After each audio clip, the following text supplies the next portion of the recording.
শোনো যে অফিসে বসে বসে খাম করো, খাম ছাড়া আর কোনো কাজ করবা না। অফিসে কেন ব্লগিং করবা? অফিসে শুধু খাম করবা, অফিসে ব্লগিং করা ভালো না। সো হোয়াটসঅ্যাপ গাইস, হইল না।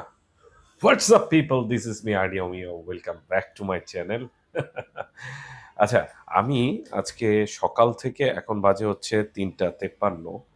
সকাল থেকে হচ্ছে অফিসের কিছু কাজকর্ম সব শেষ করে আমার কিছু কাজ আমি দেখছি। এর মধ্যে হচ্ছে মোবাইল ঘাটাঘাটি করে আমি দেখছি যে বাংলাদেশে অ্যাডভেঞ্চার মোটরসাইকেল কি আছে বা কি আসতে পারে, এরকম কোনো যে ব্যাপারগুলো বাংলাদেশের ওভারঅল পরিস্থিতি, রিয়েলিটি, বাংলাদেশের রিয়েলিটি অবস্থা। আমি তো চাইলে তো হচ্ছে অনেক হাই সিসি মোটরসাইকেল পাবো না।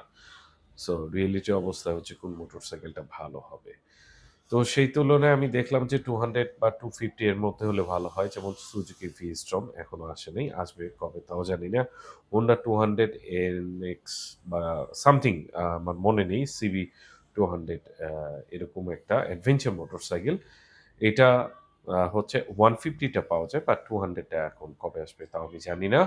হিরো এক্সপালস 200 এবং হচ্ছে 210, যেটার হচ্ছে রিভিউ আমি অনেক খারাপ পেয়েছি এখনো অবধি, বাট আসলেও কম্পেয়ার করা যেত বা বসে একটু দেখা যেত। সেকেন্ড থিং ইজ হচ্ছে অন্য ব্র্যান্ডগুলো, যেগুলো হচ্ছে চাইনিজ ব্র্যান্ডগুলো। চাইনিজ ব্র্যান্ডগুলোর মধ্যে হচ্ছে ওই যে সিএফ মোটো আছে, লিফান আছে। বাট লিফান হচ্ছে অলরেডি মার্কেটে তারা অনেক দিন ধরে তাদের হচ্ছে স্পেয়ার পার্টস এবং এভরিথিং, যেহেতু আমার পার্সোনাল একটা পরিচিতি আছে, তাদের সাথে আমার একটা বন্ধুত্ব আছে, সেক্ষেত্রে আমি হচ্ছে লিফানটাকে প্রেফার করি। সো লিফান কেপিটি 200টা কবে আসবে তাও বলতে পারছি না। আমি আসলে অ্যাডভেঞ্চার মোটরসাইকেল, আরেকটা হচ্ছে অ্যাডভেঞ্চার স্কুটার যেটা এডিভি, এই ২ টার মধ্যে হচ্ছে আমি যেকোনো একটা নিবো। কিন্তু এখনো কথা হচ্ছে যে কবে আসবে বাংলাদেশে এগুলো, সেটার অপেক্ষায় আছি।